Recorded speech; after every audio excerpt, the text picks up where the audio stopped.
In this episode of 5 to 9 podcast, we chat with commercial photographer Rocket Weijers. He shoots all kinds of things from concerts to events, commercial campaigns, travel gigs, and has recently dove into creative portraits. We talk about how he first started photography, the importance of finding a good mentor, seeking photography work the old school way, and how passion projects are essential when living the 5 to 9 life. Oh, and we also talk about that one time he photographed Barack Obama. Go check out his work on Instagram at rocket_k and his portrait work at Rocket Weijers. Enjoy the episode. Right. Feels weird seeing me. I'm so used to being on the other side of the camera. Yeah. And That's all of us. Yeah, that's true. Hi everyone, welcome to the 5 to 9 podcast. A podcast about creators, for creators, living the 5 to 9 life. Today we've got a good friend, Rocket. That's Rocket me. Weijers. Should I intro myself? I guess, yeah. Yeah. What are you- I'm a photographer. Who are you? What do you do? Rocket K Weijers is my name. Yep. I'm a photographer. I guess I shoot a lot of stuff, really. I can't really say, I mainly shoot one thing. Yeah. I do a whole bunch of Yeah. things. Yeah. Right now, I guess the majority of my work is kind of commercial events, other things like that kind of doesn't get shown. And then what I do show is portrait. You've got a new account for your portraiture work. Yeah. It's a different audience, like portrait and everything else. Yeah. Basically, yeah. It's way different.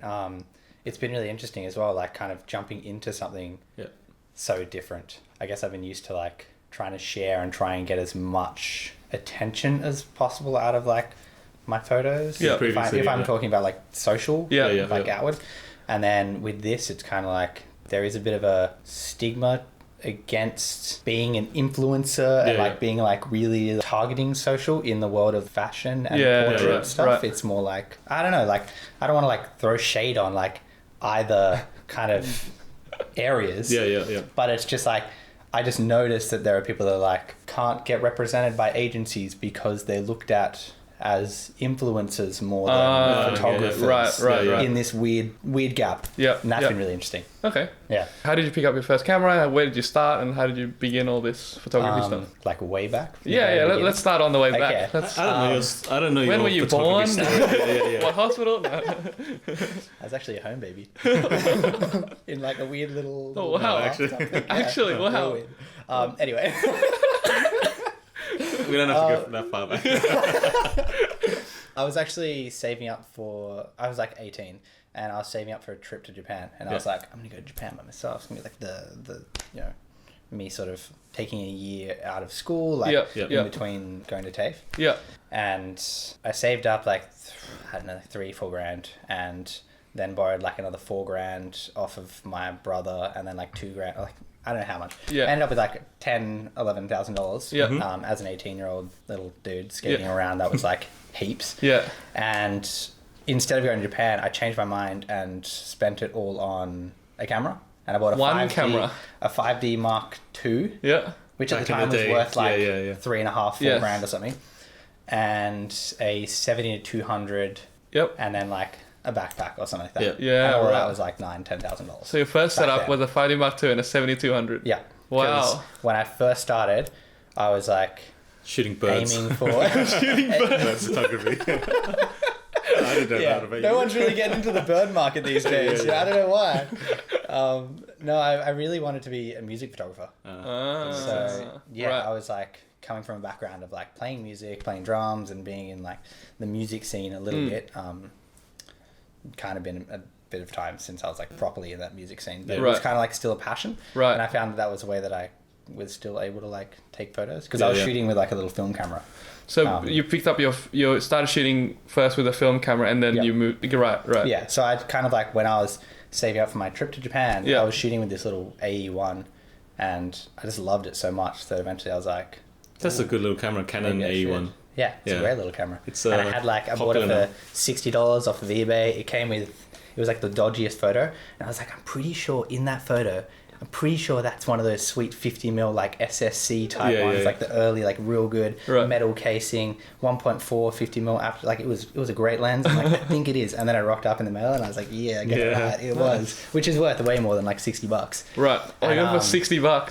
Wow. They're $200 at least now. Yeah, and with those lenses, they're the nice ones because you can get the 50mm 1.4s, which are the plasticky ones. Or you can get the special SSC type, which are solid. Have you seen the Russian ones where they're slightly radioactive?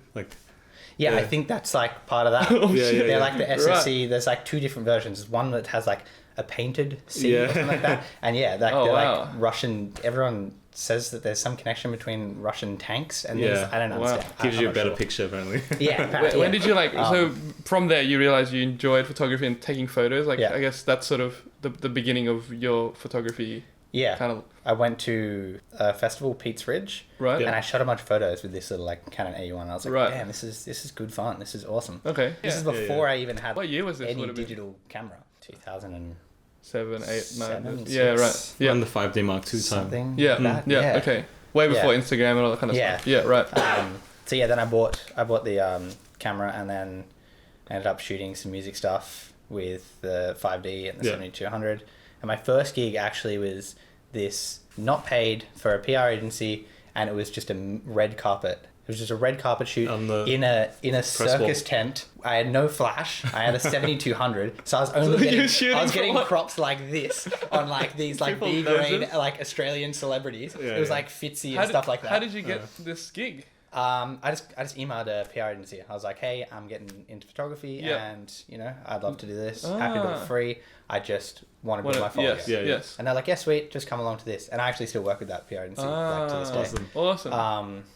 And it was the worst thing. I had like the like Getty photographers and like media photographers. They were like, half of them were on my side and half of them were like, you're an idiot, like what are you doing, like you don't even have a flash. And this other guy's like, man, this guy's like just starting, like 7200's like the best lens ever, like if you're gonna have to spend your money on a flash or a 7200, go for the 7200. And then this guy was like, get out of here. And because it was in this like circus tent, everyone's skin was like red. And it was like the worst. My photos were so bad. Right. Well, I mean, it's a start, right? That was like how I started. Right. And that was just like a little PR thing. So I was like, great, get my foot into like doing some events and getting some like, you know, skills in, I guess, working in that sort of environment. Right. And then I ended up shooting a lot of music photography. Yep. And I was shooting for Beach Road Hotel, which is like this little like tiny stage. And I was like, yeah, this is cool. Like once so again, that's I'm just doing it for free. venue, like a music venue? Yeah, music venue. Okay. Right. And they had like these like tiny stage, but they had like people like, I think like the Strokes right there, Yep. and like big names for the size of this place. And I was shooting 7200 as well at the time. I think so. Right. I think like I think maybe I got Rocket's outside 20. the door.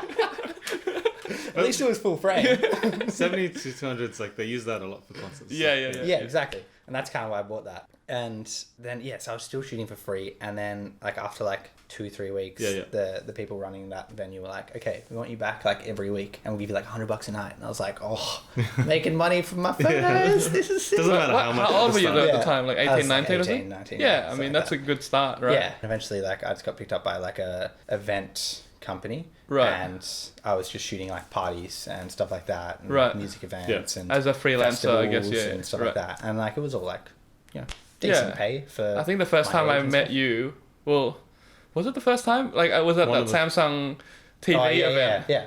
I kind of so knew who shooting you stuff were. like that. I kind of knew who you were because you. For everyone doesn't know, you're Sean's boyfriend. Sean was on episode. I don't know what episode. Yeah. But I guess like because of that sort of Instagram connection, I kind of knew who you were, and I'm like, yeah, I know this guy. Yeah. And we chatted for a bit that night. Yeah. You were shooting a Samsung event? Yeah, it was for a TV launch or something. Yeah. So like a lot of my work, kind of that's where I started, and I feel like it's a really good place to learn photography, like music photography especially, because you're shooting something that's it's high pressure happening. a little bit as well. I don't feel like it is. It's not like getting the moments, like getting It's the kind of most stressful. Like it's getting the usually right dark. lighting. Yeah. Everyone's running around. You can't really control anything, and it's like baptism by fire. But that's kind of why that it's like low pressure in my opinion, because it's like if you were controlling the light, it's all on your shoulders. Yeah, right. Like if you can't quite get the shot, no matter what, everyone's in the same kind of environment. Yeah. So like it is kind of competitive in that sense. Like everyone in the pool of photographers has the exact same thing that they're shooting and who can get the best photo. Yeah. But It's more of an even, like even playground. Yeah. I feel like it's like a great place to learn, because you'll see how, you know, this crazy stage lighter, whoever it is, because you don't know them, they've lit this artist in this incredible way, and you just get to photograph that. That's great. What a privilege. You're right. And, okay. And then you walk away with like amazing photos of like incredible artists. Who are some of your favorite like artists you've shot? I don't think I've ever shot. Oh, I haven't. You haven't either, right? I've shot like plenty once. Okay. But like I was in the crowd. I wasn't in the pit or anything. Yeah. I don't know. Like 1975 was fun. Yeah. Because they're just crazy live, and then I don't even remember. Yeah. I shoot so many other festivals. Like I used to. Yeah. Shoot a lot of festivals and shoot a lot of bands. I mean, I remember them from like my favorite photos. So I got a really good photo of Matt Healy that I really liked. Yeah. I got a really good photo of Kendrick Lamar. Oh wow. That was nice. He was like crouching down like right at the edge, and then he just like looked straight at my lens, and I was like, oh, hey dude, got that photo. And then I went to a festival. We'll show all these photos on the screen as well. Yeah. I went to a festival the next week. Yeah. And I was shooting that, and this other photographer like ran up to me. I can't remember who it was, so sorry if you're watching. And he runs up to me and he's like, "Bells is great." Yeah. And then he was like, "Oh my god, you got that photo of Kendrick Lamar? Like, oh my god, that was like the best photo." And I was like, "Whoa, no way! Like somebody's actually like seeing my work and like appreciating it. That's crazy." Photographers are a bit geeky, so like we appreciate it. Yeah, it was cool. It was really cool. So that was the first time I kind of experienced somebody being like, oh, what you do is like really good. How did you kind of land all these like music gigs and events and all that kind of stuff? So I guess like for the listeners who aspire to do like events and music and stuff, like how do you get in touch with all the people? I guess. That's anyone that's like wishing to do that. It's all about just sending an email. Right. It's so like you'd be surprised how easy it is. I mean, especially if you're offering to do it for free, and that's like the main trouble with music photography. When I was starting, I was like, oh, this is going to be like, this is what I want to do. I'm going to make heaps of money from it. Like, that's going to be like, well, not like make heaps of money, but I'm going to make a living off of it. And then I slowly kind of came to the realization that everyone shoots it for free. Yeah. And it's very hard to get to that level where people really seek you in that field because of that. I guess we can talk about how to set yourself apart from others as well. And there are people who do it, and like the way you do it is just like, I guess it's like any other field. Just keep going. Just keep working. Eventually, your stuff will get better. Push out your work. And whether it is by like association to great artists and stuff like that, then that's how you do it. But yeah, it's super simple. If you're trying to get out there, just send emails. Or even go to the companies or whatever. Like just do something. Like I got picked up by an events company, and then they luckily had like a pretty big publication. So that was my like foot in the door. I would send them an email being like, hey, I want to shoot this event. I want to shoot this. Like every now and then I'd see what's coming up for the next 2 months. And I'd be like, great, this gig, this, send it out. And then they would contact whoever. And then I'd be like, great, what did I get? That was really simple for me, but... Right. Work your way towards starting to get paid for it as well. Like, don't just... Yeah.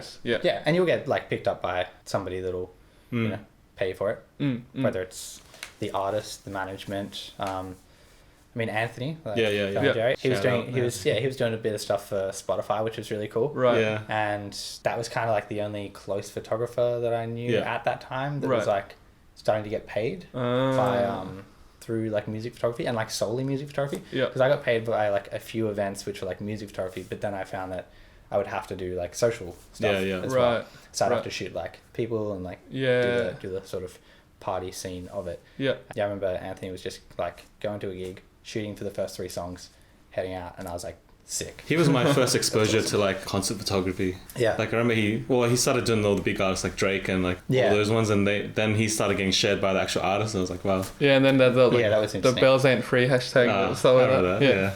Was it Drake? I think it was Drake. Drake reposted one of his photos and dogged it and didn't give him didn't credit. Tag him. I feel like that's standard happens a lot in concert photography. I think so, because artists just they're not even running their own Instagram page. I don't think it's probably just some. It just depends on Ariana Grande is suing the photographers because there's a whole back and forth thing of like they're trying to charge her money for it, and then she's trying to like sue them and use it and I remember Post Malone talking about how he has his own guy. I think he must run his socials because every single Post Malone photo on the Post Malone account has no caption, just the photographer's name. Oh, really? Adam something. Right. And so that guy's like growing and milking at casinos, and Post is probably like, whatever, dude. Yeah, it's funny with that. Like I remember noticing that with what's his name now? I just totally blanked. Sing the song. What is it?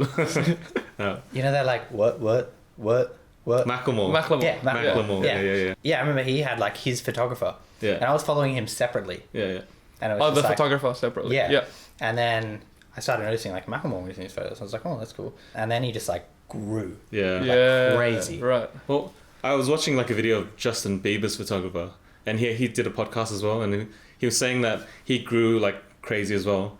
But as soon as he stopped sharing photos of Justin Bieber, just abandoned. Yeah, right. They're only there for Justin Bieber pretty much. Yeah, that's the problem. Interesting. I guess that's like why you need to diversify and not just like focus on one thing. You got to have a big portfolio that people actually enjoy your photos for you, right? Like Jared Sings does it quite well. Yes, he does. Like he does passengers. He shoots a lot for passenger, but at the same time he has his own portfolio of travel and all this other stuff, which you do too, right? Yeah, like, But I feel like Jared Singh really already had quite a fairly strong audience prior to. Like he had that fake Aoki. And like I didn't even know that he did the passenger stuff for ages, and then I was like, oh wait. He tours quite a bit, Yeah, but I still, just admired his work and thought he was a really great photographer. And I'm sure there's lots of people like that followed him that were like just following him for him. Yes. I think it's also like really, really interesting because I mean, Ben and I, we started our photography career through Instagram. Yeah. And how like... we were introduced to photography because of Instagram, and we started getting jobs through Instagram. Yeah. And so like it's a different path that you've taken. Yeah. And I guess it's sort of like really cool to see that there's lots of different ways to make it in the photography business, right? We get a lot of questions of people wanting to become photographers and they think that they need to go through Instagram. Like Instagram's the only way, but I don't think so. Photography existed long before Instagram, so there's other ways to do it. You don't need to go all the way into Instagram. Yeah, I find it really interesting when I get questions which are like, how do you get paid for photography? Like how do you get jobs? Yeah. And you're like, just like sit down and think about it for a sec. Yeah. That like every business needs a photographer. Like not like needs a photographer, but can do with a photographer. Yeah. Yes. Yes. Like anything. Like this mug needed photographed at one point. Sell me the mug. There's enough work out there. Well, you just need to get yourself in front of the people that are looking for it. People are saying like there's too many photographers. Everyone's a photographer, but at the same time, the amount of devices that are out now that need photos for there's the need for photography is way higher than like the amount of new photographers there. So I think so. But it's also like setting yourself apart. Like how can you produce work that's kind of different to other people and like showing your own unique style to certain things, right? Like one thing can be photographed many different ways. So like it depends what the company wants and what the company is looking for. Yeah. To pick you or pick someone else or pick, you know what I mean? Yeah. Like, But then there is also the side of it just being a service. Yeah. Yes. Just like anything else. Like, like there are so many media photographers and stuff that don't they kind of almost pride themselves on not having a style because they can just offer it as a service. Yeah. And they're like, hire me and I'll get the job done. Right. And then they get lots of work and they get paid well for it. And that's like corporate headshots and all that kind of stuff. Exactly. It's like they're not trying trying to put this crazy spin on it. They're not trying to be sought out for their style. They're just trying to be efficient and they're just trying to create good, I never really thought of it that way. Yeah, that's kind of cool. Right. Yeah. I mean, you've always lived the 5 to 9 life as well, right? Like, as in, did you ever work 9 to 5 before all this? And like, you did. Yeah, I've worked as like retail assistant, and then I changed over to bicycle mechanic. You've done a lot of things, and then actually I went back to. I stepped out of that because I was doing photography and I was like, great, freelance, this is good. Like I'm getting paid better than I am with my retail bicycle mechanic stuff. Yeah. Time to actually start doing this. I did that for a bit and kind of felt a bit burnt out. I think it was like 2 years. And I was like, what were the main gigs you were shooting? That was just like when I got picked up as that like event company, and then I was just shooting like events and music and stuff like that. And that was like satisfying because at that point I wasn't really trying to like get any creative fulfillment. Like I was trying to do every now and then like a little fashion shoot, but like terrible stuff back then. I just kind of like got to this point where I was like, oh, don't know if I can like really fully sustain everything at the moment. And then I went back to doing some like part-time retail assisting stuff. And that was purely just because like that's when I moved out of house. And I wanted to have like a constant like safe expenses and stuff. Right? Yeah, I was like, I need to make sure I have at least this much per week. Right. But that only lasted like a little while, and then I ended up quitting that as well. Yeah. Right. And then back to photography. The whole 5 to 9. Right. Yeah. Nice. Okay. Yeah. I guess also like living the 5 to 9 life, you need a bit more like passion projects and like doing all that kind of stuff and like being self-driven and all that kind of stuff. That's like I noticed how important that is these days. Yeah. I didn't put so much importance on like happiness and things like that and like creative fulfillment. And now I'm like really a lot more willing just to say no to jobs purely so that I can pursue, even if it's just like a small little thing. Like, I mean, I probably shouldn't be. I probably should be trying to make more so I can actually like one day buy a house.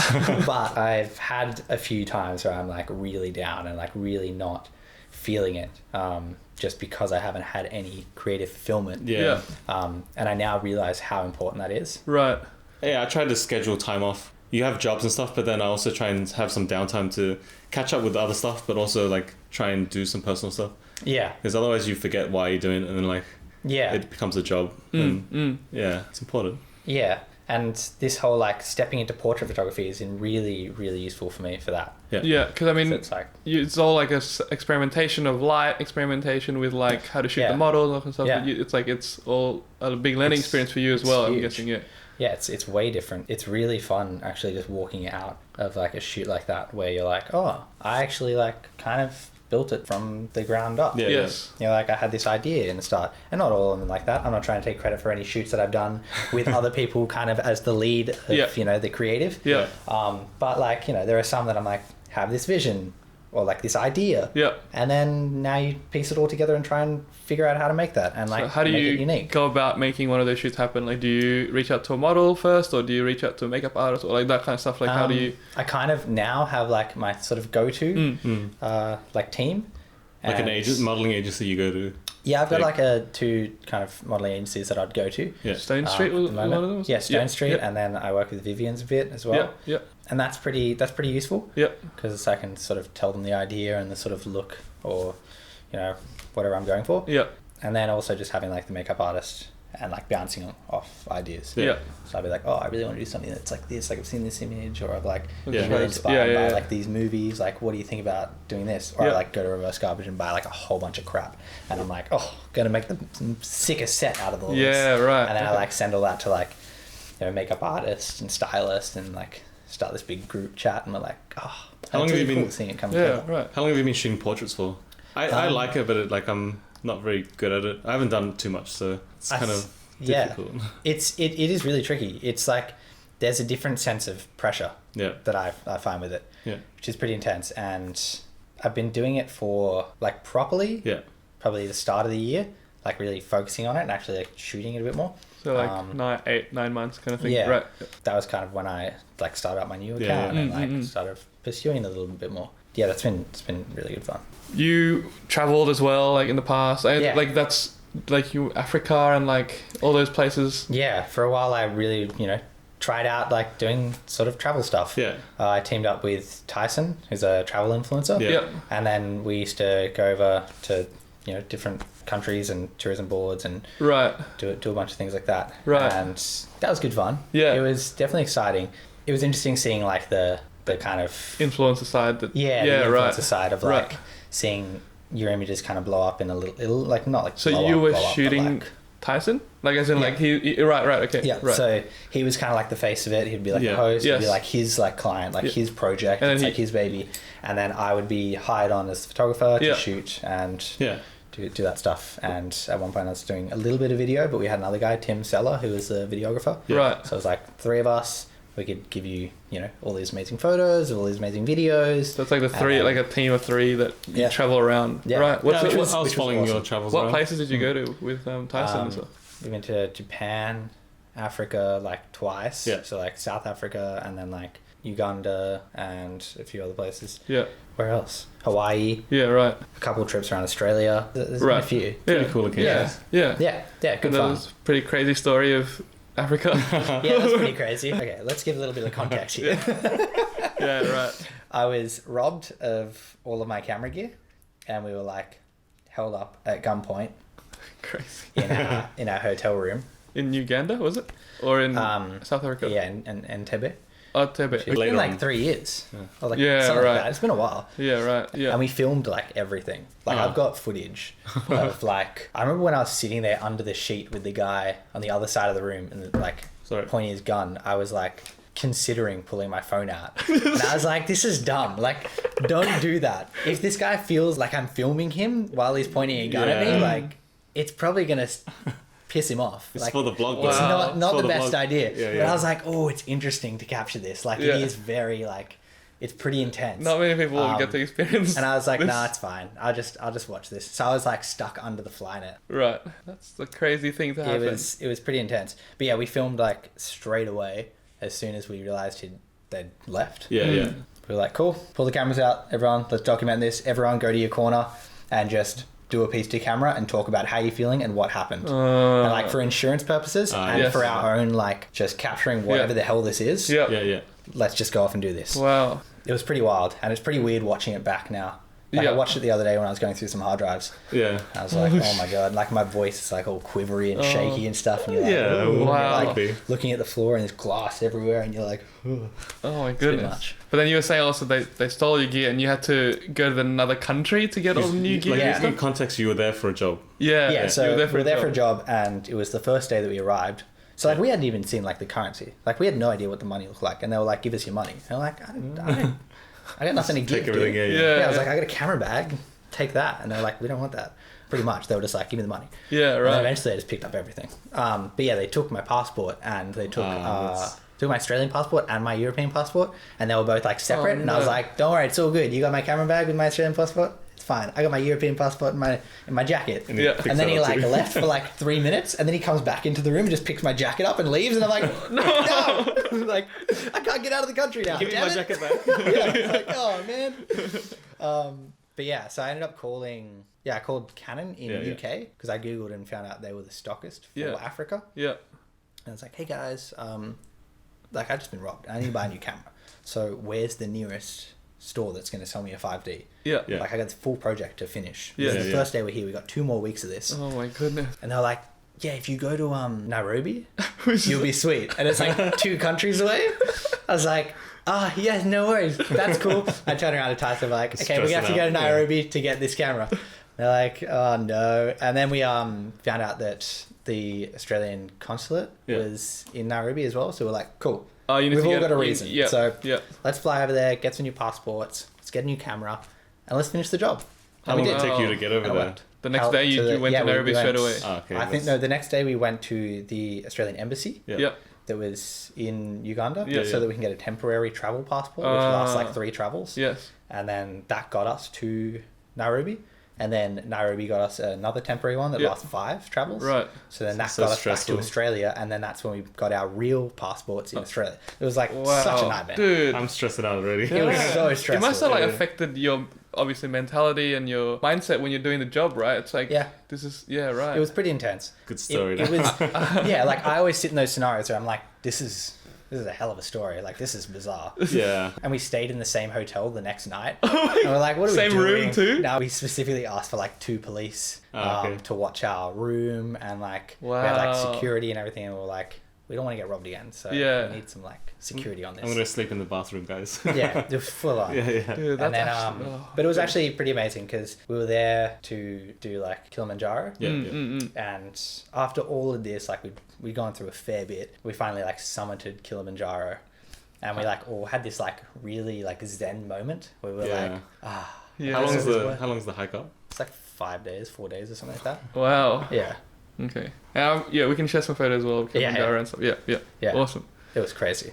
Dude, that's sort of like one of the craziest stories I've ever heard. It was insane. It was so bizarre.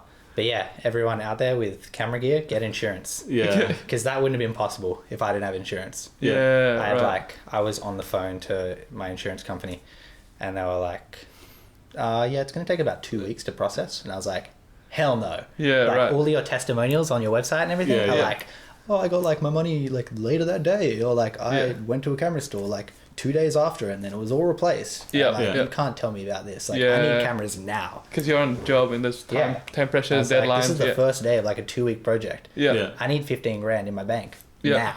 Yeah. Right. Like, it's definitely worth getting photography insurance. You got it now, right? Yes, I do have it now. Gives you that kind of like, not that I probably shouldn't say this on camera, but like you can be more kind of not reckless, but like it takes that pressure off of like it definitely takes you pressure can off. shoot anywhere and like I remember I was shooting in Africa and I fell off of like a big ledge while canopying.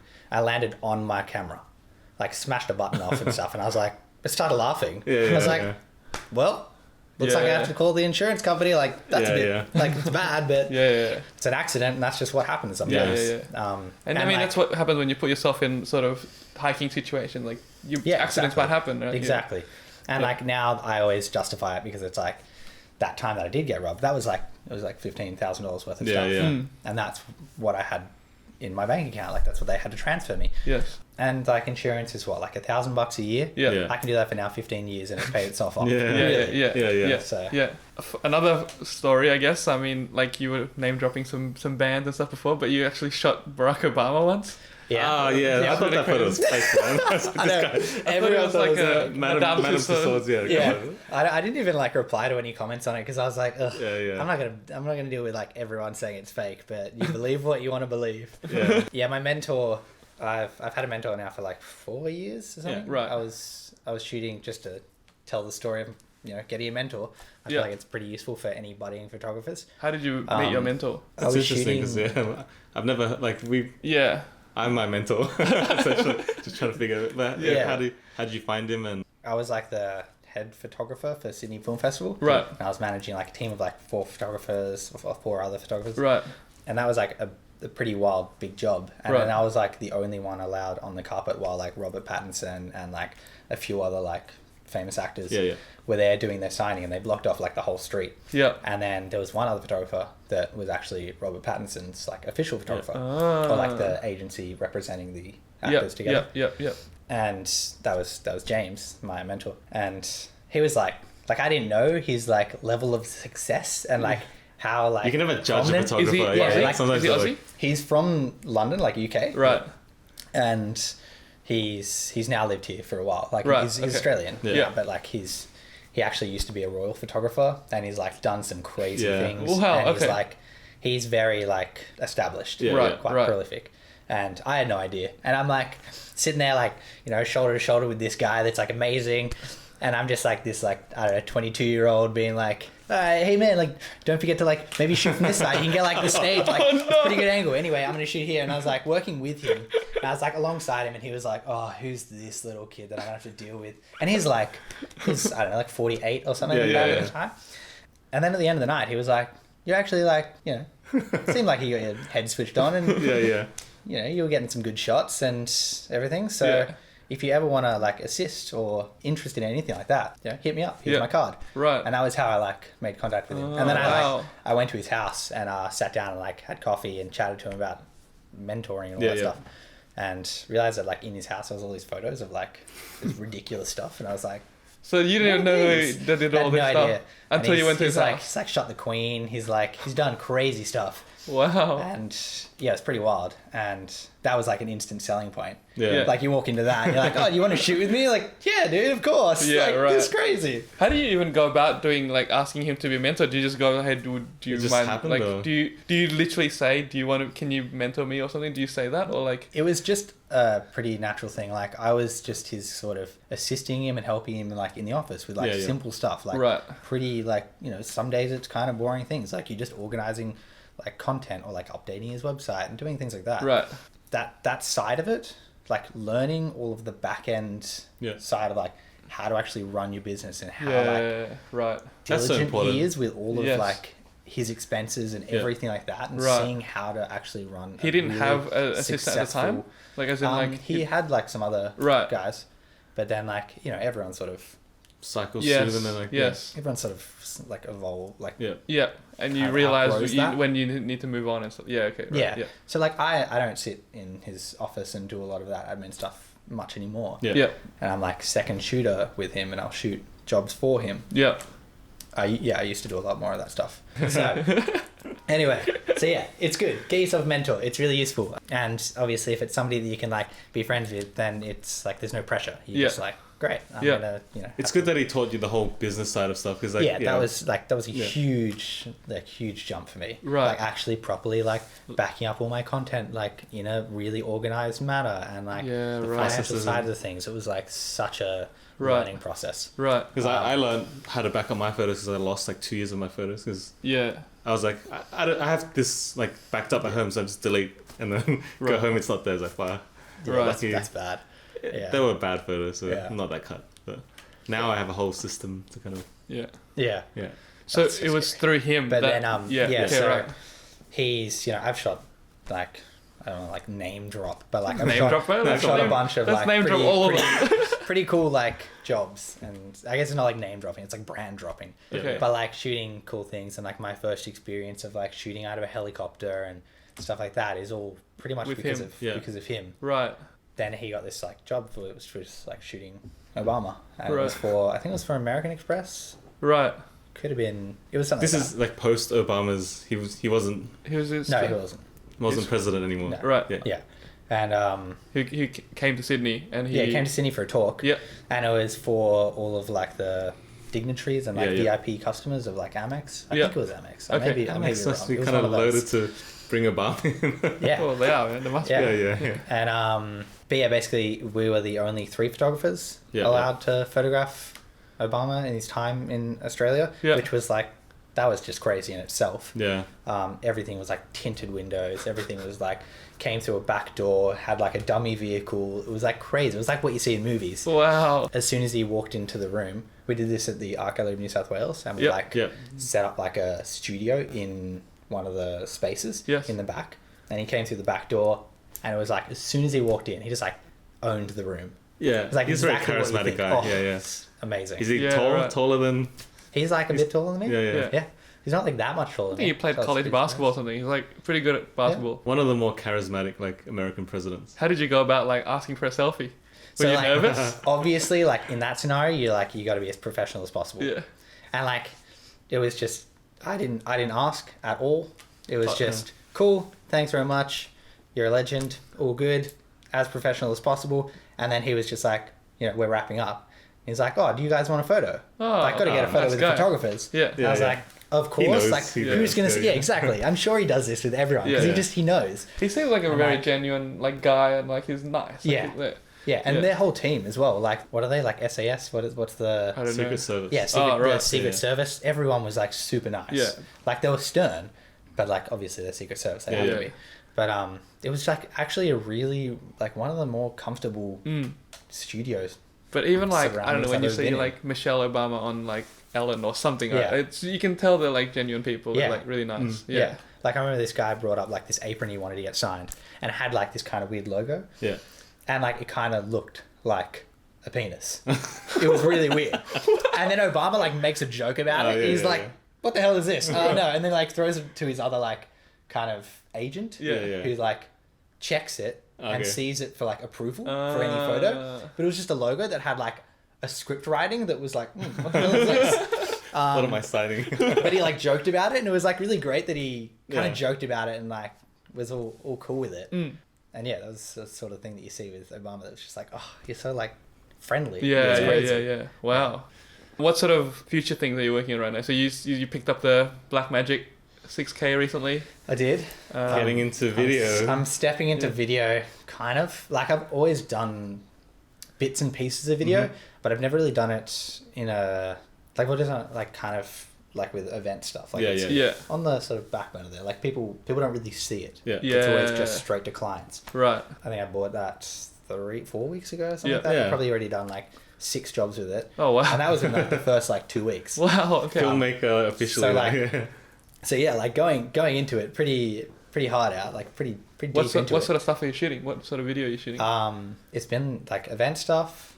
There's been a few like little campaigny type videos. Getting into video, I haven't found yet a way to really pursue it in like a creative manner yet. You haven't had time. It's been like 3 weeks and you've been non-stop. Yeah, and I'm sitting there trying to think of ideas and something that's original, that's something that's like fun, like actually exciting for me. Yeah. Rather than just being like, oh, time to shoot some like slow-mo gimbal shots. Slow-mo of, like, B-roll. the city or like the beach and stuff like that. And I'm like, what can I do that's kind of fun? Yeah. But I've been like recently talking about stuff that's like, what's in the works. Yeah. I've been fully geeking out on cinematography. Right. I think that's kind of because of this. Yeah, I've been like... There's a lot to learn and it's exciting. So deep. Right. Yeah. And I've been like getting really into watching old films. Right. Name some. And What do you got? just like watching Top Gun the other day, the shots of like them in the ship while they're making Those are calls, real shots. Like the lighting and the coloring in that is Wow. Okay. it's incredible. It's so good.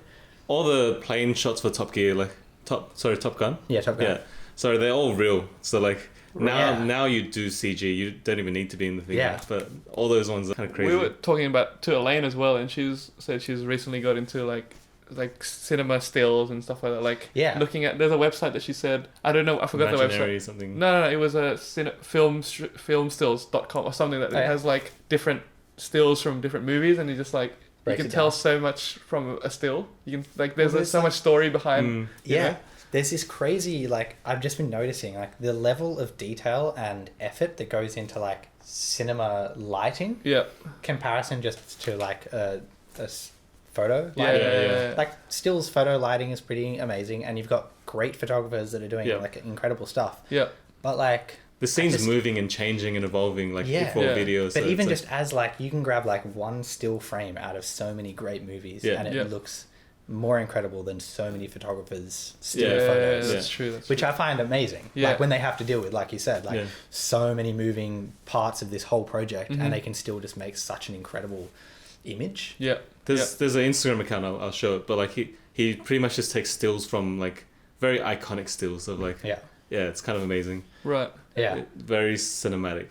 Yeah. Like quite literally cinematic. Yeah. Right. You were showing me that account Shitty Rigs the other day. Oh, Shitty Rigs is amazing. Yeah. That's another inspiring thing. Where you're like, man, you can make some great stuff out of absolutely nothing. Yeah. And that's one thing that I've been like really kind of experimenting as well with my work. With the portrait stuff, I've been shooting a lot of stuff which is just with like random house lights, torches. But I mean, that's sort of like the type of person you are too, right? You like just get things done with whatever method you have. Like it's like you just have to be innovative with what you have, and like you don't need the most expensive setup. You don't need all this stuff. You just need to know what the final goal is, or like, and just have a vision and go for it. Yeah, it's pretty useful. You were saying you like did all the plumbing for your house or stuff. Like it's like you translates this. You gotta do all that stuff. Set up all the lighting in the house. Put my studio. It's all fun. Yeah, and it's like when you were telling that story, I was like, wow, you actually did everything for your house. You like cut a hole in your roof and like made a skylight. Like which is kind of annoying because it's right on top of the cyc, and I'm like trying to work with continuous light now, and I have to like black out the skylight. It's so big. On a sunny day, you cannot black it out. It's ridiculous. You and Bell and Jerry did that Sony speaker thing, and I was watching like one of your stories. Oh yeah, with the water. That was ages ago. Cool. With the water, you line the table with like glue or like some sort of. I think you stored it, and I was watching it like, what are these guys doing? And then it kind of, as it went along, like you put the speaker under, and yeah, I forgot about that. No, you guys are very like savvy and like very. Yeah, that was good fun. How would you describe that for the audio listeners? So, what did you do? You put like a. So there was a table. So this is for a Sony speaker. Yeah. And the speaker's theme is like it's waterproof. It was like right? like splash-proof, waterproof, or something like that. Yeah. So we're like, let's focus on that. So then we just looked at a bunch of really cool product photos and stuff like that. And we're like, let's try and do some cool splashing stuff. Haven't tried it before. Let's give it a go. And then I had like a huge piece of timber, and I was like, it's waterproof enough. That's fine. And then I siliconed the edges. And like just like created a little pool. Had this little like ledge. Yeah, and created this nice pool. But we spray painted it black first, actually. So there was no like timber color in it. It was just like black water. And then we put the speakers on like some coins. So it was like the same height. And then it would just be like floating on the water. And then we just like splashed the hell out of the water, like. And you lit it up, lit the background with like different colors. Yeah, I remember that. Yeah. That was so long ago. I remember that photos. Hopefully we can find it. Hopefully we can find it. I think I've got it somewhere. I think I saw it. Well, it was on Bell and Jerry's account for a while. Well, I don't know if it's still on there, but right. You gotta get him on too. We definitely need to get him on. Yeah, for sure. Yeah, I need him. He's OG. Definitely. OG Sydney Instagram. When I started, I was like, this guy's photos are amazing. Yeah. Thing is, like, I'm really interested in cinematography, but I haven't yet found the way to really pull off my interest in cinematography with video. Right. I mean, you would need really actors and actresses. You need like that kind of stuff. Depending on how conceptual. Yeah. I don't know if I really like. That's like getting into like directing. Yeah. What about like mixing your portraiture work with like I've been doing that and getting like inspiration from cinematography and like cinema lighting and stuff like that. I've really been mixing that. I've been doing a lot of stuff where I'm like setting really subtle soft light in interesting places that I usually wouldn't. But then you can maybe turn it into like a cinema where the light moves, something like that kind of stuff maybe with your video. Shorter sequences. It doesn't have to be fully big piece. I've been thinking about mixing it with my portraiture in terms of I've seen a few video pieces that are pretty cool. That are like studio video pieces and just like weird lighting and kind of almost like an abstract piece. But then I'm also like, what's the outcome? What is this exactly? At the start, just like experimentation, and then then you can kind of put something together. Yeah. But I'm interested to play a bit more as well. Yeah. I want to try and do something more kind of significant, but like that pressure is like kind of stopping me because I don't know what to do. I totally know what you mean. You're like, you sort of like have a bit of an idea, but then you're like, what's it? Yeah. How do I make it that next level? Yeah. You can push stuff out easily, but it's what's it really achieving? But then I guess to get to the next level, like you can push it out, like, and then you learn from it, pushing it out, right? That's I think it's doing something, and then maybe if you push out, people give feedback or whatever, and then people see it, and then you're like, oh, next time I'm gonna do it better. Like, I think that's one thing that I need to get better at. Yeah, I think we all do, right? Like sitting and like waiting for it to be procrastinating an idea. Yeah, I was just telling Sally this morning that like I could have started my YouTube channel like a year ago, but I only started like a few months ago because I was too scared. Like I was like, you just need to go out and do it, right? Yeah. Like, it's so much easier said than done. Yeah, so true. I'm so stuck. I'm so stuck at the moment, but more stuff coming out soon. And like, I don't want to give up watching my Netflix shows. I don't want to give up my free time like that. I enjoy my free time. Yeah. Sit there watching, 3 hours of random Downton Abbey or something like that while it's good fun every now and then. Yeah. You need downtime for sure. You guys got me onto Peaky Blinders. Yeah, I've watched all of it. Yeah. Oh, brilliant. And also that I need to start. I think there's this ant show on YouTube. Oh yes, Ants Canada. Beautiful stuff. Beautiful stuff. I don't even know what I'm watching, but it's amazing. Yeah, has like a full on Game of Thrones like. He narrates the whole thing. There are some crazy narratives in that. Yeah. It's good. So the start of the episode, he would talk about this thing, and then he would jump like it's like a full-on show. Yeah, you get hooked. About the Fire Nation. Yeah. The Fire Nation. Yeah, all the different names. He has like different families and different So interesting. What do you do in your downtime outside of your like? You seem kind of prolific. I always see that you're up to something. I don't know. What am I doing in my downtime? I feel like I'm pretty much always just trying to learn other stuff. Like I really rabbit hole into things like how I said right now I'm getting stuck into cinematography and like other cinematographers and like watching and looking at everything to do with them. Right now I'm stuck in this like Tarantino hole where I'm looking at everything surrounding Tarantino. Have you seen Once Upon a Time? Yeah, and like this morning I was reading articles about the colorist on that movie. Right. It turns out he works with the cinematographer that like it's just like there's so much in there that you can just get stuck into. So I feel like in my downtime, I'm generally just like getting stuck into one of my rabbit holes. It might be like motorbikes. Yeah. It might be like cinematography. It might be like portrait photographers. But I think I'm generally just doing that. All that sort of stuff leads to inspiration and leads to more projects and more passion things as well. Yeah, right? definitely. Yeah, and that's just like finding inspiration. Yeah. And then you're like inspired to create something. Yeah. That's pretty much all I'm ever doing in my downtime. Really. I mean, we play board games sometimes. My downtime like that. Yeah. Have board game nights. Have you beat him? No, what do you mean? What are you playing? Catan. No, we play other board games. I don't think I've ever won in Catan. So You played once. You were there when you. He came in late. At the end. He came in late and then he like started dominating. I was like, what the hell's going on? pretty well for my first time. Yeah. No, we play some fun games as well here and there. Yeah. I won that one time and never gonna play again. Play with Lucy, I'm done. One and done. You were saying before that you already did like 6 gigs with your video camera. With the pocket. Do you shoot photo and video for those gigs, or like how? A lot of them I do. So how do you balance both in one shoot? Super stressful. Yeah.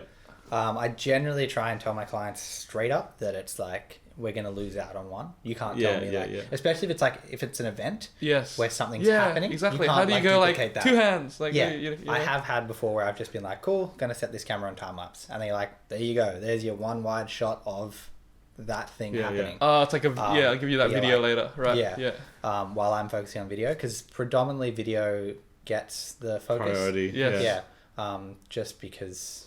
Could you grab stills from the video that you take, maybe? I mean, maybe if I wanted to grab like 6K, but I don't really want to record 6K, especially if it's like just a client thing. If they're just using it as thumbnails or like something small on the web, you usually can. Yeah. But when you're filming video, there's usually motion blur and it's like not everything's sharp. True. Yeah. So yeah, video, that's a real tricky one to juggle. Yeah. It's just, you got to make sure that your client actually understands it. Yeah. Like when I first did it, probably didn't make that clear enough, and then there'd be like a bit of fallback on that. Yeah, right. Because you can't just like supply them a video that's missing like the main event. Yeah, because like, but I got a great photo of it. Yeah, like, right. But then they're gonna be like, "Oh, you got the video, but why didn't you get the photo?" It's like it works both ways, and that's right? why when you can explain that, then it's like, yeah, fair enough, I understand that. Do you ever think about hiring someone or like working or like that kind of stuff? Any big project, I'm always like, we're getting a videographer. Yes. I'll take photography because photography is like my main thing. Yeah. But like I did this thing for Louis Vuitton. Yeah. And they were like, yeah, we want you to do video and photos. And then they sent me like the brief. I was like, that is impossible. Like you to do one person, This timeline, like to do everything in one day, and then you want deliverables for video and photo the next day. Yeah, right. Like no. That's when you know that you need to get when you return the quote, you just make it massive. Add in like assistant fee. Add in like. And that's why I was like, fee, we have to get this. Yeah, I've had a few projects where it's like we just have to hire a videographer. Yeah. I had the same thing with QVB. They're like, yep, cool. We want you to do video and stills, and then it was a 1 day shoot in studio with 40 or like 35 talent. Right. So explain what the talent is like. you have to sit through castings, right? I've never been to castings, but I had to sit through castings for this. I mean, I didn't really have to. They wanted me involved so they can have my opinion on things. Okay. Which is really nice. Like, I prefer to have that option than just to realize that they've cast somebody that's like, what is going on? This doesn't fit the brief at all. Right. Not that it's like all control is on me, but just to be part of it. Yeah. It's nice. What, so the audition 40 models? Is it models? Yeah. So we're doing it was a campaign around the moment of gifting. Yeah. So it was all capturing somebody's like hands. Yeah. And I've never done like a hand shoot. Yeah. And that is crazy. The amount of like how clunky and bad you can actually make something look with just hands is insane. So you're looking for a nice hand model, and you audition like 40 people. Yeah, we auditioned 50 people. 40 hand models. So I guess like holding the angles and like for extended periods of time. And like, it's a skill. And then there's old people and there's the whole demographic. You've got to portray like old people and young people, and then all of a sudden like some kids might have like a fully broken nail. Right. Whether we can Photoshop that out. Do you reckon that's someone's job? I am a hand model, like full-time? Full-time hand model. Fully. Yeah. Wow. For sure. I got old looking hands, man, so I'm out. Yeah. But like, there'd be things like, for instance, I think there was a scene where it was like, engagement ring. Yeah. And they weren't a couple. Right. And then they just like grabbed the hand, and it was like, it's like such a grotesque grab, and you're like, no, this is like an intimate moment. You have to like portray this properly. Now it's really interesting. Like I hadn't really experienced like the nuances of, because it's so detailed, right? It's all it's crazy. But can we show some of this stuff? Okay. Awesome. I'm really proud of the images that we got. I'm interested. It was like it ended up really good. We had a full day in Sun Studio. Had like really nice lighting, hired the whole shebang. Right. And it was so 40 variations of like different setups and stuff as well. Like I rocked up with models, like 3 different tabletops, a whole bunch of different fabrics, trying to change up lighting, brought like a few like desk lamps and things to make it feel real. Yes. Have like practical lights and stuff like that. Wow. Yeah. Interesting. It was very interesting. And then like last minute, just on the day, like ripping up all the stuff and shooting in like the common area just to make it look more real, because it's like real timber floors and stuff. It's all like, I feel like it's a big problem solving exercise. Yeah, that's all it is. That's like always problem solving. Yeah. Yeah. And try to get the right lighting, the right props, all that kind of stuff. It's all like making it all come together into one image. If you get a producer, you just put it all on them. Hey, sort this out. Yeah, I mean, this is why I want a producer. Yeah, exactly. Yeah, but for some things, it's like, it's going to be on your shoulders. Do you ever think, I mean, like Sean, like has Chris helping her produce? Do you ever want a producer of yourself and like? Yeah, but like Sean's like, Chris with Sean isn't like a producer in the sense that has like that problem solving. It's client facing stuff. Yeah. Do you ever want that kind of stuff or? Well, I've got Kim helping me out with emailing and stuff like that now, which is really good. So it's just like separating myself from client facing things, similar to Chris and Sean. Which just kind of takes the edge off of me with that stuff. Like I can rock up to a shoot and be completely on a clean slate with the client. True. If I had like a struggling, like difficult email thread with a client and you rock up and you're like, hey, you know, you feel like you're overpaying me because I've quoted a bit high for what you want. Yeah. And then they're like not that happy with everything that's happening, but they still just have to get the job done. Yeah. All of that's gone. Yeah. And they can like, you know, if they wanted, they can complain to me and be like, oh, dealing with Kim was a bit tough. And I'll have a chat with I'm her. really sorry about that. That's Yeah, fine. But right. it's like, it's not. It's a buffer. Yeah, it's not on me. Yeah. Right. Which is like one really small, simple thing that's really like, really interesting seeing that change. Right. We've been chatting about this a bit and like, yeah, it's interesting because we're all self-managed and self kind of. Yeah. Yeah. And it's great because like I kind of stress out with emails a bit. Like I don't really enjoy it that much. Yeah. Neither. And it's made it a lot easier just getting a call. Yeah. And being like, okay, and like Kim will be like, okay, we've got this, you know, how much is it going to be for this? What do you think? Yeah. What are your ideas? That's Do you cool. want to attend this? Blah, blah, blah. And I'm like, yes, no, this much. Great. Yeah. Cool. And it just takes such a stress off my shoulders. Yeah. Yeah. So yeah, I kind of am in the process with that right now. And that's only been like the past 2 months. Yeah. So it's new. Oh, we didn't really talk much about gear. I guess we could talk a bit about gear. Let's geek out. There's like, I know gear is what it is, but there's a lot of geeks out there, and I enjoy gear. So, what do you shoot with? And I shoot with photography. Let's start with that. Okay, photography is a 5D Mark III and a 5D Mark IV, and then a whole bunch of lenses. I don't know if you want to go. Favorite lens. Go. Go-to lens. Favorite lens. Island. 7200. 24 to 70. Probably. Yeah, standard. Yeah. It's a 2.8. great lens. Yeah. Yep. It's a 2.8. It's not stabilized, but that's fine. I mean, we're talking photography, so it's not that big of a deal. Yeah. It I does have everything. the Sigma one, which is like has IS, yeah. which is good for the pocket. Yeah, now that I've stepped into video, it's It's I wish a few of my lenses. Like I've got the 85 1.2. Yeah. And I bought that just before the 1.4 came out, like before any rumors and stuff. So I had no idea. And then that dropped, and I was like, it's one of my favorite lenses. 85 1.4 IS. Yeah, it looks amazing. Yeah. Right. I got the 1.2, and I never shoot it on 1.2, so it's like Just misfocused at Hell's that. Yeah. yeah, it's ridiculous. And you for video now you use the Blackmagic. Yep, Blackmagic Pocket 6K. Yep. And you use all the Canon lenses for it, I guess. Yeah. Yeah. Use all the Canon lenses. On a gimbal with a follow focus and everything. Oh yeah. Chasing planes down. Yeah, that's so crazy. What's this plane thing that you? Well, I was sending stuff to Ben like the other day because I was testing out the gimbal and like 85 and like shooting it low light. Like let's see how well the pocket can do. You need to be familiar with it. Exactly. Yeah. Like always testing. I mean, you're saying like, what do you do in your downtime? Yeah. A lot of that stuff. Chasing planes down. Yeah, things like that.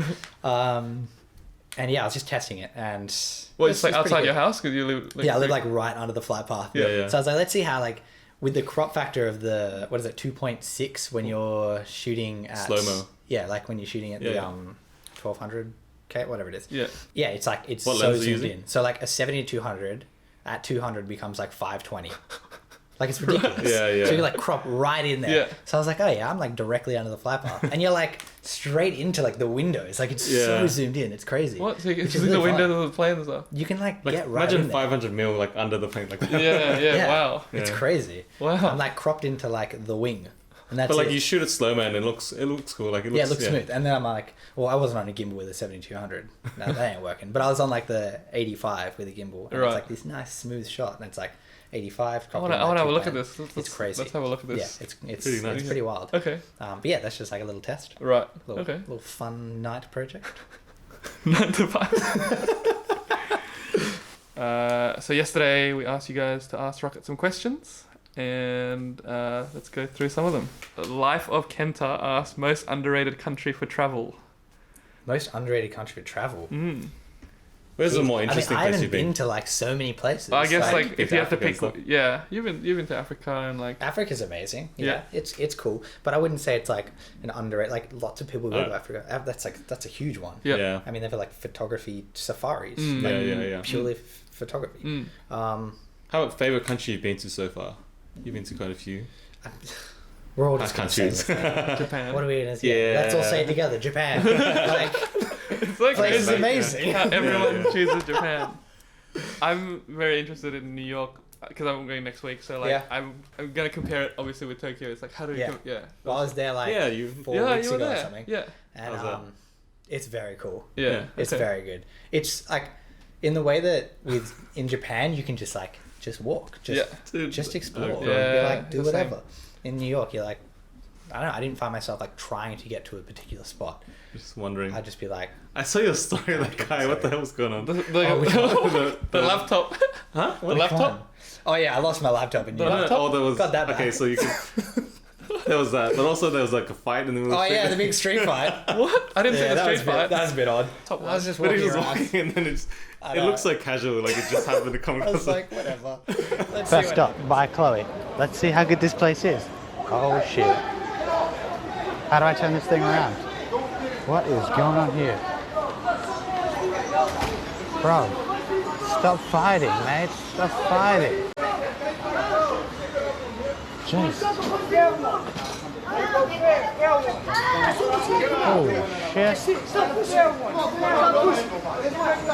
shit. Oh. Shit, man. Your aviators. Shit, your glasses. Oh. Oh shit. Anyway, time to go to the food place. Bye guys. Let's see what happens here. And then people started commenting to me like, "Hey man, probably wouldn't like get right in the middle of that fight." In, You're like, a country, right, like... yeah, in a country that like has guns and stuff. I was like, "Oh yeah, I didn't think about that." You haven't seen it, so all right. Whatever. Yeah, the guy ended up like being like right up on my face, and I was like, "Oh, well, hello." So the story started off with him just like, "Hey, I'm going," and then just like the next story is like right next to the fight, and then this dude's like Sonny's get stomped on. He's like, "Hey, your Sonny's, man." What you said? I was like, "Oh no, man, your Sonny's," and then some lady just comes and steps on him. I was like, "Oh no!" It's the weirdest thing. Casual. Was it just like they were fighting about something? Like what were they fighting about? I don't know. I think somebody touched the guy touched the girl, and then the girl's boyfriend was there, and then they started fighting. Like, in New York, because people are so packed together, there's that tension. And there's always these fights and stuff. And but those guys were, they weren't the, they were a bit rough. You can tell how casual it was because he started with a story of like nothing to do with that. Yeah. The very next When one. I turned around, I was like, what is going on here? Were you with Sean or just by yourself? I was just by myself. I think Sean she'd just left to go back because we're on separate flights. Right. And then I was like, I got like 8 hours. I may as well go for a walk. And then that happened. Okay. ND31A_02 asks, what motivates you the most? What motivates me the most? It's always a hard question. It is. What motivates me the most is when I'm like, I kind of have to do it. Like when I'm not doing it, I miss it. Yeah. Right. So it's like what motivates me is the press of doing like the passion for it. Really, if I don't do it for ages, I do find myself just getting really down. Yeah. Well, you've been a photographer for like a long time, so it's like I think if you didn't have that drive, you wouldn't be doing it anymore. Yeah. Yeah. And there are times that I'm like purely only doing stuff which is just like following people's briefs because I do a lot of client work. Yeah. That's just like that gets a little bit like a bit much over a while because then you're like I haven't creatively fulfilled myself. Yeah. And that's like a similar thing where you're like I just need to do it now. Like I just need to make something. Yeah, because I remember like you just like did a random sunrise mission and you just like went to like Harbour Bridge and stuff and like you made a video that morning and like I remember that. Yeah, that was good fun. I was just like I can make music and I can make videos. Yeah, and you made the music and everything. I was like, why don't I put this all together and just try and challenge myself? You were like myself. annoying Sean a lot with the the keyboard thing that you guys. Yeah, my little so cool, man. It's so good. Oh my god. Yeah. Right. So I think what motivates me is just wanting to create. Wanting to make. Okay. Christina Thorup asks, what's your favorite photo you've ever taken and why is it your favorite? It's real hard. Yeah. It's so hard. I saw that question and I was like... Sorry, I asked. I don't know. Like, they all have different things, especially when you shoot different styles. And, like, I love photography as a whole. I'll, like, sit there and geek out about, like, an incredible food photographer. Like, wow, this is incredible. Yeah. And then, like, the next week I'll geek out about like an incredible portrait photographer and be like, wow. Like at the start of this podcast, you're saying how you did everything and you can't really say what you do. Like, that's exactly what it is. Like, so I'm it's like the same. It's very hard to pinpoint one thing. I mean, I've got this one photo that, I mean, I don't know why I really like it. I took it when I think sometimes when someone asks a question, like one would pop up, like just like randomly, right? Like it might not be the favorite. Yeah, but it's like I think the reason I like this photo and why it pops up for me is because I liked it. Yeah. But like no one else really did. Okay. And I was like, that's cool. What is it? I really like the shape and silhouette. It was a moment before the sun rose. on Kilimanjaro. And after going through the robbery and like all of that stuff, and then like this like silhouette of the whole team that we were with, it was just like this lovely, like the angle of the mountain, and then all the little silhouettes, it created like a really nice shape, and it just like, it looked kind of timeless in my opinion. I was like, it's just a clean photo. I just liked it. The balance and the weight and the composition just all sort of sat nicely. And it was the first time that I was like, really just a really good landscape. Because everything, like I shoot so much stuff that's like for clients for shooting like social content, which would be like a 4x5 portrait or like a 5 like a square. And then this is just like, oh, really, like you can't crop this photo or else it ruins it. And I was like, that's cool. Nice. But yeah, no one really likes the photo. I haven't seen it. We'll have a look. Okay. I hate it, man. It kind of relates. The next question kind of relates. Snake Juice asks, how do you approach landscape versus portrait photography? I love the way you do both, but they differ so much, I guess. Like, what's your approach to it? Yeah, my approach is, for landscape, it's really just experiencing it. Right. I don't focus on, sometimes I'll be like focusing on getting the photo in terms of like going to a certain location for like a certain photo that I kind of have in mind, because I've seen other photos of this location, that's how I know about it. But it's at the same time very much just like what your experience is. When I was shooting in Hawaii, and then we were shooting like with underwater housings and stuff like that, and we're doing like underwater stuff, I've never done it before. But it was just like so energized by this like new thing. I was like, oh my god, I couldn't get out of the water. Like I loved it so much. And just shooting whatever you're experiencing, and like just trying to swim in caves and like just shooting that, 'cause you're like, this is so cool. Like I've never achieved a photo like this before. I've never been able to shoot with an underwater housing.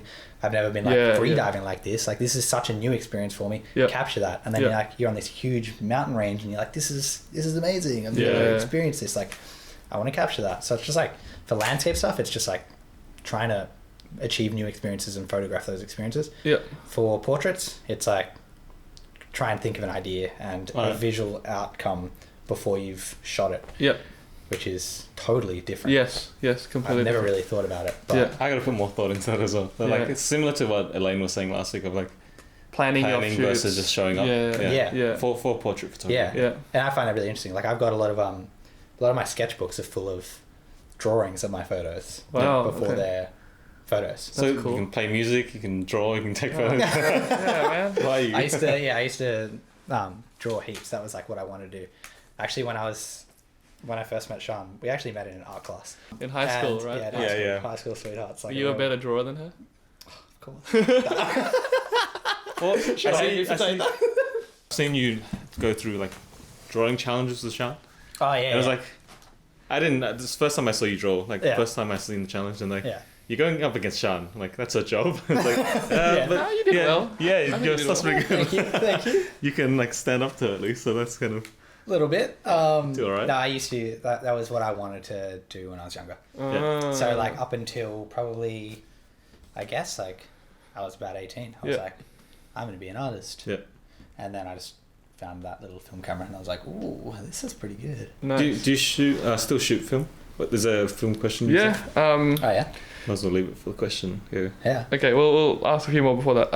Claire De La Rosa asks, if not for photography, what would you be doing?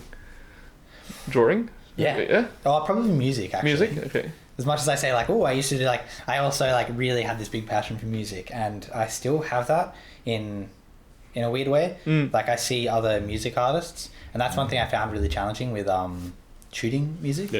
I'd be like, oh man, that drummer, like oh man, I want to get up there. I want to play drums so bad. Right. I just sit there staring at the drummer.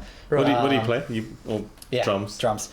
And yeah, I love that. Like, I love music. It's. Do you still play the drums at home? I do have a drum kit. Yeah. I live in a big warehouse, so does it's it get loud? Oh, it is. It sounds awful. Echo chamber. Do you have the pads or like actual drum?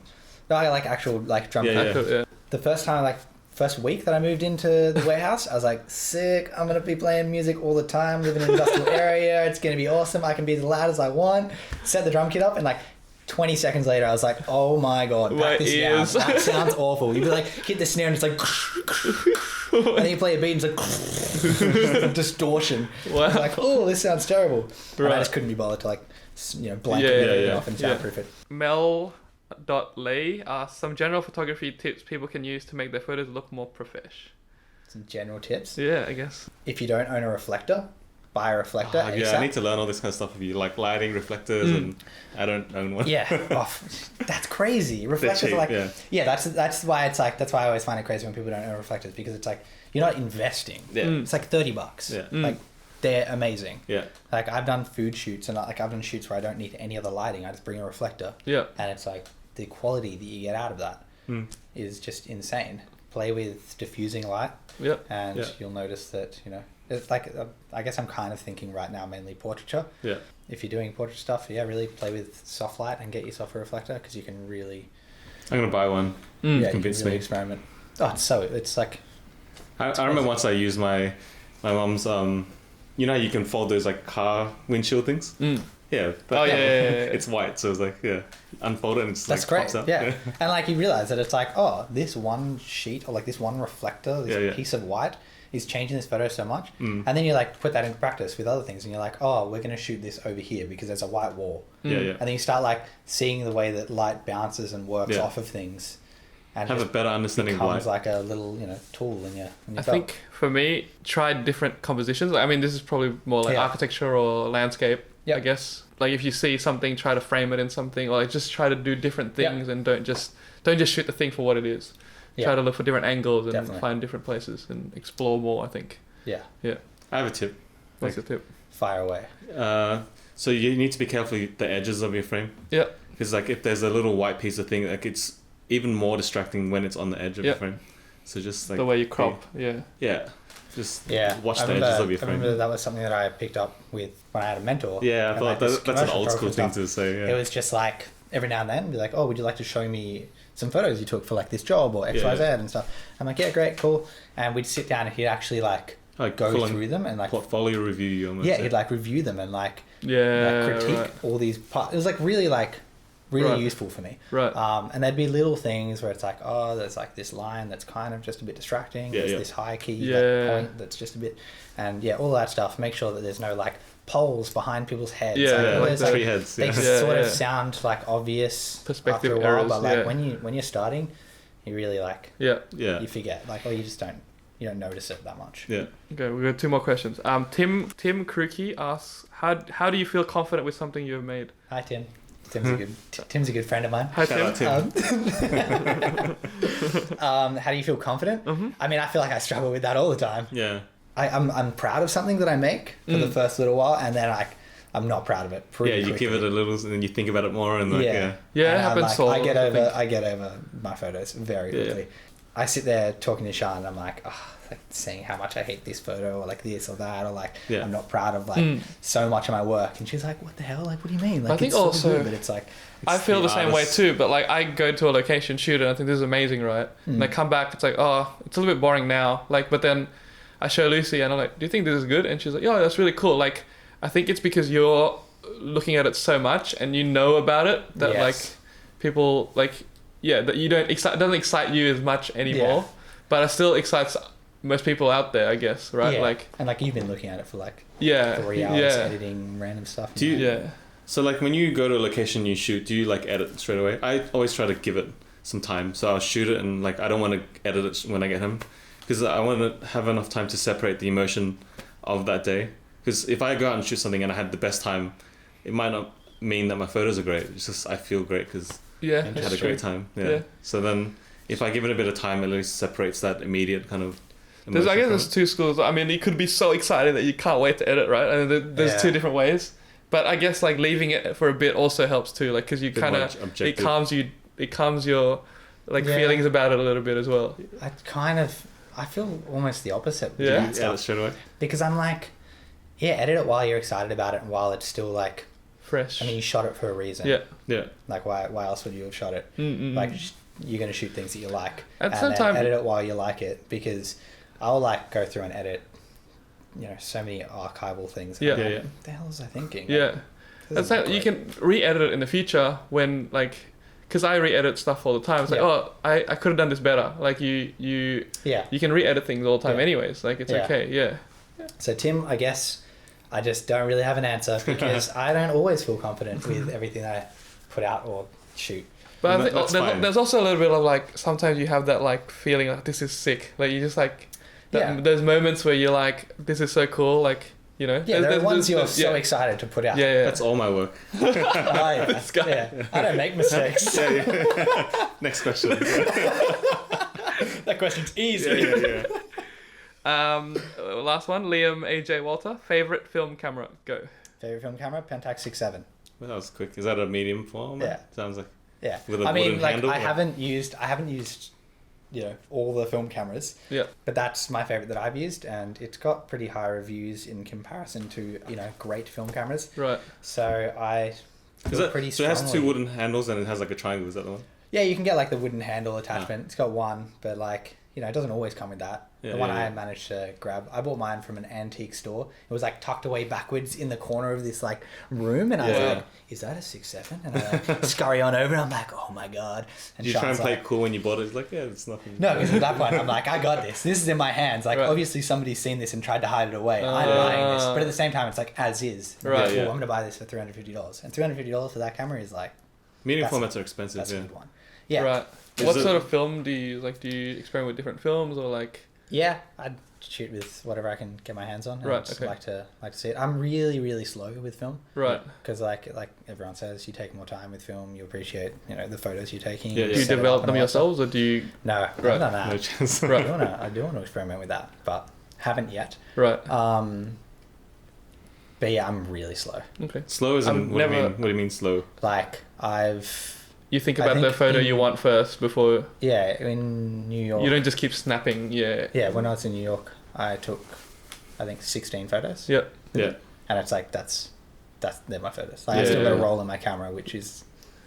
Yeah, I've never shot film properly before, so I can't really say much. Yeah. The current roll in my film camera is like 3 years old. Yeah. Yeah. You have these like, you know, cameras. I take my film camera out with me every now and then and just throw it in my bag, like little G1 tiny mirrorless thing. And there's so many days I just don't take a photo. Yeah. Right. Yeah. I just have it with me the whole day and I'm carrying it. And I'm like, great, didn't take a photo. You just need to get like that one thing that you want. Yeah. Just like to hold on to it. And if do you do more like street stuff or do you do more like just scene stuff? Because street stuff you kind of need to just be looking around quickly, right? Like. Yeah, I used to shoot like street photography when I like was still shooting my little AE1. Yeah. And that was really interesting. I really liked that, but I felt like I just kind of have grown out of that sort of phase of my interests. And yeah, I don't really do that anymore that much. One bonus question for a little Peach asks, tell us about your better half. You can talk about yourself. Don't talk about Sean. Hi, Sean. She's an amazing illustrator and I love her. Let's just leave it at that. All right. Where can we find you and where can people see your work? You can find my work at Rocket_K. That's kind of like my landscape and all that stuff, my outdoorsy stuff. And then Rocket Weijers is my portrait and kind of fashion stuff. Rocket Weijers. Okay. Yeah. Cool. Okay. Yeah. Website? Awesome. Do you have a website? I do. It's rocketk.co. Yeah. Rocketk.co. Okay. Yep. And that's got like a lot more of like my commercial stuff on there as well. So is your name spelled 2 T's or 1 T? 1 T. It's just that Facebook, for ages, my Facebook was actually George O'Neill. Because Facebook said, because like that was like my fake name in like high school. Like when I get in trouble, I'll be like, George. But you must have got in trouble a lot. Facebook say that Rocket is a fake name, so I can't use it. But then I found what? Sean really wanted me because everyone was like, "What happened to Rocket? Why are you going out?" George with is a fake name though, and everything. Like people would be like, "They wouldn't let you you're going use it." out with... So Rocket you can't use, but 2 T's you can. Yeah, I found out that I can with that. So I sat there for ages being like, okay, different variants of like Rocket spelled differently. Yeah. So I could still, be First time I heard of that. That's crazy. It's insane, yeah. Try and set up a Facebook account under Rocket. It won't work. So Rocket with 2 T's apparently does work. Right, okay. It's annoying. Right? Okay. You listening, Facebook. Yeah. That's weird. Wow, okay. Yeah, okay. I had people that were like, goofing around in high school. You're like, oh yeah, what's your name? Like you come into the role. You're like, oh yeah, George. And then they're like, oh, there's no George on the role. And you're like, no, my name's Rocket. And they're like, definitely don't believe that. You're like, oh, now I've lost him. Yeah. Right, okay. Guys, if you're watching this on YouTube, make sure you hit the like, comment, and subscribe. And the bell. And hit the bell if you can. No, not if you can. Just do it. Definitely do it. Yeah. If you're listening on Spotify, make sure you give us a follow. Or if you're listening on iTunes, make sure you, if you could leave a review. And a rating. And a rating, that'd be awesome. And yeah, this is the second last episode of season 1. Yeah. Yeah. Gonna wrap up soon, but yeah. Thanks for coming on, Rocket. Thank you Rocket. for having me. Check out his work. Yeah. See you later. Yeah. Catch you guys in the next one. Bye. Bye. Sick.